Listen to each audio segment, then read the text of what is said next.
सोयर जर आलं असेल तर आपल्या घरातील गणपतीची पूजा ही दुसऱ्या कुटुंबातील, दुसऱ्या गोत्रातील किंवा दुसऱ्या कुळातील कोणालाही घेऊन ती पूजा करता येते.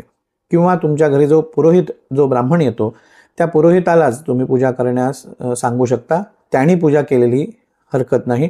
गणपतीचा नैवेद्य सुद्धा तुमच्या सोयर असलेल्या कुटुंबातील कुणीही बनवायचा नाहीये. इतर कुटुंबातील, इतर कुळातील लोकांनी तो नैवेद्य बनवून आणून गणपतीला नैवेद्य दाखवायचा आहे. तशाच पद्धतीनं आरती किंवा कुठच्याच प्रकारच्या पूजेमध्ये सम्मिलित नाही व्हायचं आहे. पण घरात गणपती बसवता येतो. सुतकामध्ये गणपती बसवायचा नाही आहे. सुतक जर आलं असेल तर गणपतीची पूजा ही सुतकामध्ये करू नये.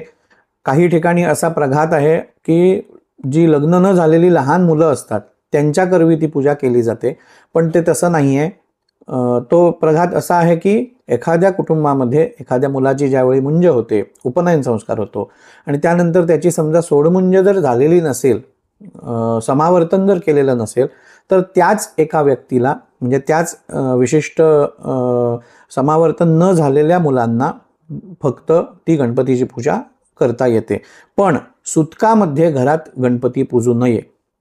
त्याच्यानंतरचा प्रश्न असा आहे की काही जणांना सुएर किंवा सुतक येतं आणि असा प्रश्न मला विचारण्यात आला आहे की आम्ही अनंत चतुर्दशीला हे व्रत करू शकतो का?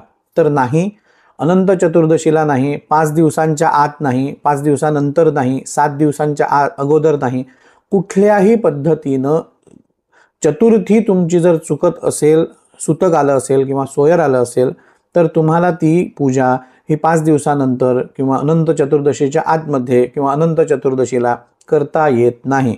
इथे गोव्यामध्ये अशी पद्धत आहे की समजा गणपतीचं हे व्रत जर चुकलं तर 1 महिन्यानं जी विनायकी येते म्हणजे नवरात्रातील जी चतुर्थी असते त्या दिवशी तीच मूर्ती पूजेला लावतात आणि त्याच दिवशी संध्याकाळी तिचं विसर्जन करतात.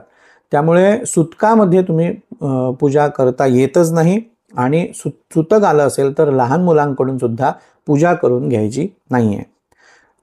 मरण झालेल्या घरामध्ये समजा एखाद्यानं आपल्या वडिलांचा दाह संस्कार केलेला असेल आणि त्याचे 12 दिवस वगैरे होऊन गेलेले असतील, तर त्याने घरातल्या गणपतीची पूजा करता येते का?